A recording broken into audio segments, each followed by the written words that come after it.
नमस्कार, आप देख रहे हैं डेली 24 भारत। मैं हूं आपके साथ स्तुति झा। बुलेटिन की शुरुआत करते हैं।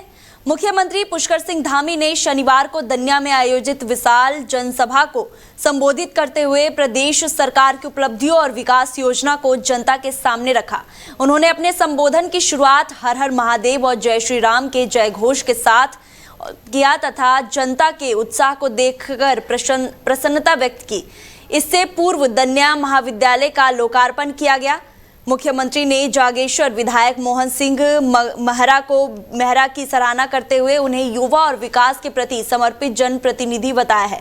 उन्होंने कहा है कि विधायक क्षेत्र के विकास को लेकर हमेशा चिंतित रहते हैं और साथ ही टीम जागेश्वर को सबसे सशक्त टीम बताते हुए उनकी सामूहिक कार्यशैली की प्रशंसा की। धामी ने कहा है कि राज्य में सड़क, शिक्षा और स्वास्थ्य के क्षेत्र में तेजी से कार्य कर रहे हैं और तथा उत्तराखंड को विश्व स्तरीय संस्कृति और धार्मिक पर्यटन केंद्र बनाने की दिशा में सरकार संकल्पित है। उन्होंने बताया है कि दन्या स्थित पौराणिक शिव मंदिर पर 2 करोड़ रुपए की खर्च किए गए हैं। प्रदेश में बारहमासी पर्यटन और आध्यात्मिक पर्यटन को बढ़ावा मिलने से स्थानीय अर्थव्यवस्था मजबूत हो रहा है। देखा होगा, चुनाव तो अब आने वाला है। मैं तो पूरे 5 साल इसी प्रकार से जाता रहा हूँ। चुनाव के समय में तो वो लोग आ रहे हैं जो आ भी नहीं पा रहे हैं, आपको पता है, बहाना बना के वापस लौट जा रहे हैं। कोई पंतनगर तक आ रहे हैं, फिर उससे वापस चले जा रहे हैं, अगले दिन कहीं दिखाई दे रहे हैं। हम लोगों का काम है, हमारे प्रधानमंत्री जी प्रधानमंत्री बनने के बाद 30 बार उत्तराखंड आ गए, जो किसी भी आजाद भारत के इतिहास में किसी प्रधानमंत्री के लिए सोचा भी नहीं जा सकता है। उतनी बार वो यहाँ आए हैं। इसी प्रकार से मैं राज्य के मुख्य सेवक के रूप में लगातार भ्रमण करता हूँ। हमारे छोटे स्थानों, सीमांत क्षेत्रों, हमारे सांसद जी करते हैं, हमारे विधायक जी करते हैं, जनप्रतिनिधि करते हैं, हमारे सभी लोग पर रहते हैं, क्योंकि हम सबका एक ही लक्ष्य है कि उत्तराखंड देश का श्रेष्ठ राज्य बने। और ये जागेश्वर क्षेत्र हमारा विधानसभा का, चाहे दन्या हो, जागेश्वर हो, यहाँ पर अपार संभावनाएं हैं। ये पूरा सांस्कृतिक हमारा केंद्र भी है। जागेश्वर धाम की अपनी एक विशेष मान्यता है और हमारे प्रधानमंत्री जी यहाँ आए। उनके आने के बाद आज जिस प्रकार से यहाँ आने वाले श्रद्धालुओं की संख्या बढ़ी है, एक मास्टर प्लान के तहत काम हो रहा है। अन्य यहाँ पर प्रधानमंत्री ग्रामीण सड़क योजना में 100 करोड़ से अधिक की सड़कों का, पुलों का, यहाँ पर मोटर मार्गों का निर्माण कार्य हुआ है। स्कूल, अस्पताल, सभी पर काम हो रहा है। पूरे इस विधानसभा को विकास की ऊंचाइयों पर ले जाना, पूरे जनपद अल्मोड़ा को, राज्य को, हम सबका संकल्प है। संकल्प तो वहीं पर्यटन नगरी मसूरी में उस समय हड़कंप मच गया जब नगर पालिका परिषद मसूरी एसडीएम कार्यालय को एक धमकी भरा ईमेल प्राप्त हुआ। कथित तौर पर खालिस्तान नेशनल आर्मी के नाम से भेजे गए इस मेल में नगर पालिका कार्यालय समेत उत्तराखंड और दिल्ली के कई महत्वपूर्ण स्थलों पर बम विस्फोटक की धमकी दी गई है। धमकी की सूचना मिलते ही पुलिस प्रशासन और खुफिया एजेंसी सक्रिय हो गई। नगर पालिका परिसर की सुरक्षा बढ़ा दी गई है और तथा संदिग्ध गतिविधियों पर कड़ी निगरानी रखी जा रही है। मामले को गंभीरता से लेते हुए साइबर सेल को भी जांच में लगाया गया है। मसूरी के कोतवाल देवेंद्र चौहान ने बताया है कि धमकी भरे ईमेल की सत्यता उनके स्रोतों की जांच की जा रही है। ईमेल भेजने वाले व्यक्ति या संगठन की पहचान के लिए तकनीकी साक्ष्य जुटाए जा रहे हैं। पुलिस आईपी एड्रेस और सर्वर डिटेल और अन्य डिजिटल माध्यमों की जांच कर रही है। प्रशासन ने लोगों से अफवाहों पर ध्यान न देने और किसी भी संदिग्ध वस्तु अथवा व्यक्ति की सूचना तत्काल पुलिस को देने की अपील की है। फिलहाल स्थिति सामान्य है, लेकिन सुरक्षा एजेंसियां किसी भी खतरे को लेकर पूरी तरह सतर्क है। धमकी भरे ईमेल ने मसूरी की सुरक्षा व्यवस्था पर भी सवाल खड़े कर दिए हैं। अब सबकी नजर जांच एजेंसी पर है और यहाँ धमकी महज शरारत है या फिर इसके पीछे कोई बड़ी साजिश छिपी हुई है, इसकी जांच चल रही है। तो वहीं खटीमा के किलपुरा रेंज क्षेत्र में वन विभाग की कार्यप्रणाली पर भी सवाल खड़े होने का मामला सामने आया है। आरोप है कि कुटरा स्थित आरा मशीन पर अवैध रूप से लकड़ियों का चिरान किया जा रहा था। मौके से लकड़ियां और एक ट्रक पकड़े जाने का दावा किया जा रहा है। वीडियो में वन विभाग की टीम भी मौके पर मौजूद दिखाई दे रही है। यह मामला सुबह का बताया जा रहा है, जहां किलपुरा रेंज क्षेत्र की कुटरा आरा मशीन पर कार्रवाई की गई है।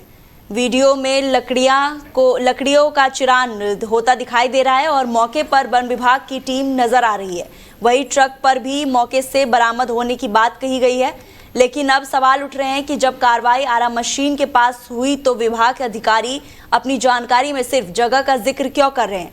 आरोप है कि आरा मशीन के नाम का स्पष्ट नहीं किया गया है, जिससे विभाग की कार्रवाई पर सवाल खड़े हो गए। स्थानीय लोगों का आरोप है कि इससे पहले भी एक टाल में लकड़ियां मिलने का मामला सामने आया था, लेकिन उसका खुलासा अब तक नहीं हो पाया। अब देखना होगा कि इस पूरे मामले में उच्च अधिकारी क्या कार्रवाई करती है और जांच किस दिशा में आगे बढ़ती है। वही इस मामले में रेंज अधिकारी मनोज कुमार पांडे ने जब सोशल मीडिया पे अपना पक्ष जताना चाहा तो पहले उन्होंने बाइट देने से इनकार कर दिया था। बाद में उच्च अधिकारियों के संज्ञान में मामला आने के बाद उन्होंने मीडिया को जानकारी दी। अब सवाल यह है कि आखिर शुरुआत में जवाब देने से परहेज क्यों किया गया।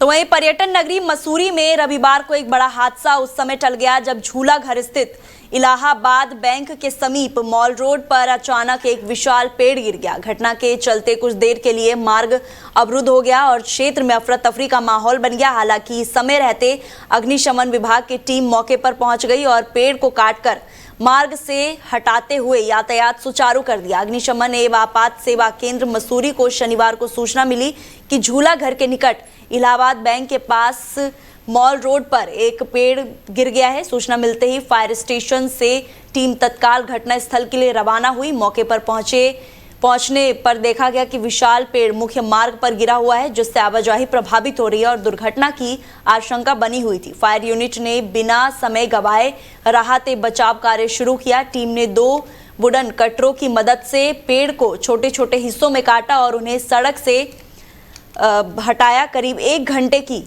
मशक्कत के बाद मार्ग को पूरी तरह से साफ कर यातायात के लिए खोल दिया गया। गनीमत रही कि पेड़ गिरने के समय वहां राहगीर या वाहन चपेट में नहीं आया, अन्यथा बड़ा हादसा हो सकता था। स्थानीय लोगों ने अग्निशमन विभाग की त्वरित कार्रवाई की सराहना भी की है। तो वहीं गाजियाबाद भारतीय किसान यूनियन अम्बावत के युवा प्रदेश अध्यक्ष जोगेंद्र चौधरी ने मंगलवार को अपने कार्यालय पर आयोजित कार्यक्रम में दर्जनों युवाओं को संगठन की सत्यता दिलाई है और उन्होंने विभिन्न जिम्मेदारियां सौंपी है। इस दौरान संगठन में शामिल हुए युवाओं का गमछा और टोपी पहनाकर स्वागत किया गया। कार्यक्रम को संबोधित करते हुए जोगेंद्र चौधरी ने संगठन की नीतियों और उद्देश्य की जानकारी दी। उन्होंने कहा है कि भाकियू अम्बावता किसानों के हितों की रक्षा के लिए सड़क से लेकर राजधानी तक संघर्ष करने के लिए पूरी तरह से तैयार है। उन्होंने प्रदेश सरकार को बिजली बिलों और गन्ना भुगतान के मुद्दों पर चेतावनी देते हुए कहा कि किसान आज विभिन्न समस्याओं से जूझ रहा है और इसके लिए सरकार जिम्मेदार है। उन्होंने कहा है कि यदि किसानों की समस्या का जल्द समाधान नहीं किया गया तो संगठन बड़े स्तर पर आंदोलन करने के लिए बाध्य होगा। किसानों को उनका बकाया गन्ना भुगतान समय पर मिले और बिजली संबंधी समस्याओं का समाधान किया जाए, ये संगठन की प्राथमिकता है। वही भाकियू के प्रदेश उपाध्यक्ष आजम खान ने कहा है कि किसानों का किसी भी स्तर पर उत्पीड़न बर्दाश्त नहीं किया जाएगा। उन्होंने कहा है कि किसानों को अधिकारों की रक्षा के लिए संगठन हर संभव लड़ाई लड़ने को तैयार है। आवश्यकता पड़ने पर बड़ा आंदोलन भी किया जाएगा। कार्यक्रम में संगठन के पदाधिकारी एवं कार्यकर्ता बड़ी संख्या में उपस्थित रहे। सभी ने किसानों के हितों के लिए एकजुट होकर संघर्ष करने का संकल्प लिया है। तो वहीं विधायक शिव अरोड़ा ने लोक निर्माण विभाग के अधिकारियों के साथ समीक्षा बैठक कर क्षेत्र में चल रही सड़क निर्माण परियोजना की प्रगति का जायजा लिया। बैठक में विभिन्न विकास कार्यों की स्थिति पर विस्तार से चर्चा की गई और अधिकारियों से निर्माण कार्य को वर्तमान स्थिति की जानकारी दी गई।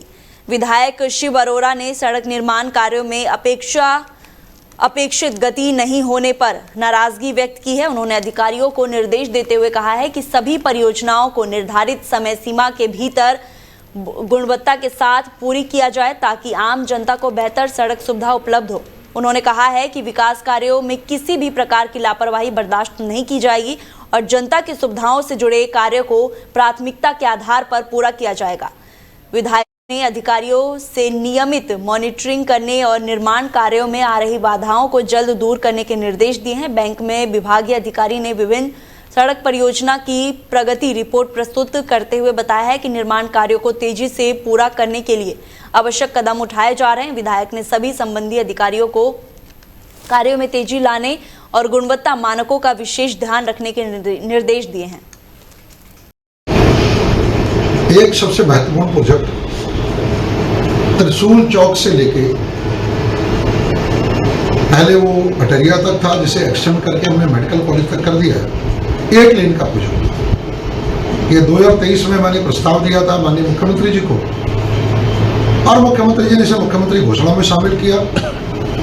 मुख्यमंत्री घोषणा में शामिल करने के बाद इस प्रस्ताव के 32 करोड़ रुपए, जिसमें नोडल एजेंसी जिला विकास प्राधिकरण बना, जिला विकास प्राधिकरण को 1.5 साल पहले ही मेरे अनुरोध पर माननीय मुख्यमंत्री जी ने 32 करोड़ रुपए जारी कर दिए। लेकिन त्रिशूल चौक से लेके डीडी चौक तक जो प्रथम चरण है, जिसका टेंडर सितंबर 2025 में हुआ, जिसका शिलान्यास भी किया गया था 8 करोड़ 13 लाख का, उसकी अभी तक की प्रगति बड़ी निराशाजनक है।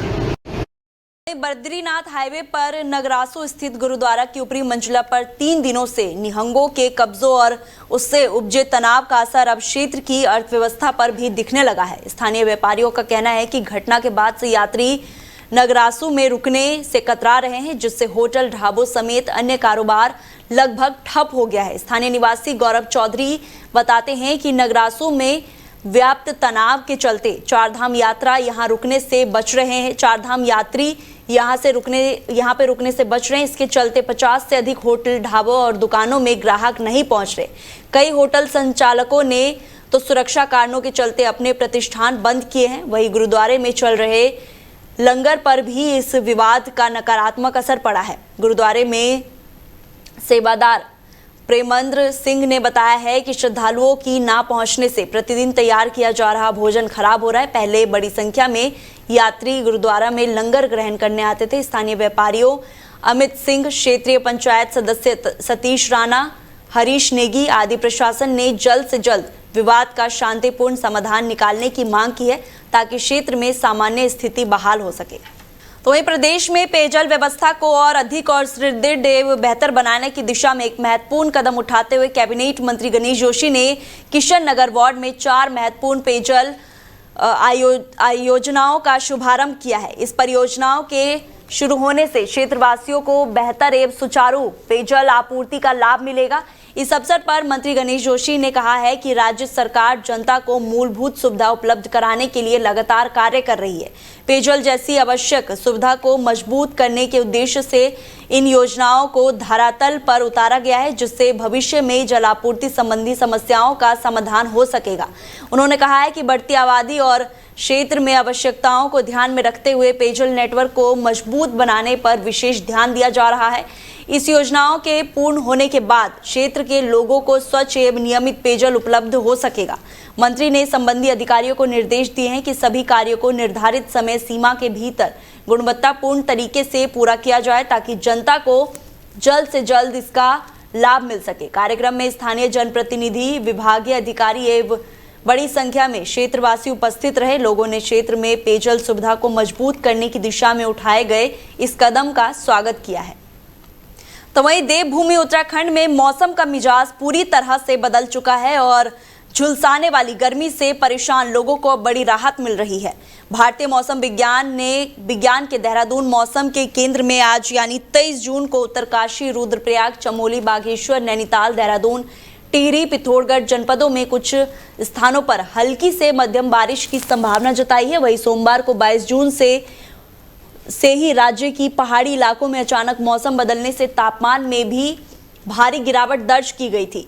सबसे बड़ी और खूबसूरत खबर चमोली जिले से आ रही है, और जहां विश्व प्रसिद्ध बद्रीनाथ धाम की ऊंची चोटियों पर सीजन की हल्की बर्फबारी देखने को मिली। बद्रीनाथ के नरनारायण पर्वत और नीलकंठ पर्वत पर बर्फ की सफेद चादर बिछने की वजह से पूरे धाम और आसपास के निचले इलाकों में कड़ाके की ठंड भी शुरू हो गई है। मौसम विभाग की मानो तो आज यानी 23 जून को भी राज्य में 8 से 10 जिलों में मौसम का मिजाज ऐसा ही रहने वाला है और कई इलाकों में तेज आंधी तूफान के साथ भारी बारिश की संभावना बनी हुई है, जिससे मैदानी क्षेत्रों के लोगों को भी उमस और गर्मी से राहत मिलेगी। मौसम विज्ञान केंद्र देहरादून ने राज्य के पर्वतीय क्षेत्रों के साथ साथ मैदानी इलाकों के लिए भी खासतौर पर चेतावनी और अलर्ट जारी किया है। इसके साथ ही मौसम विभाग ने इन जिलों के लिए येलो अलर्ट जारी करते हुए साफ किया है कि इन इलाकों में कहीं कहीं गर्जन के साथ आकाशीय बिजली चमकने की घटना हो सकती है। और इतना ही नहीं, पहाड़ों से लेकर मैदानी तक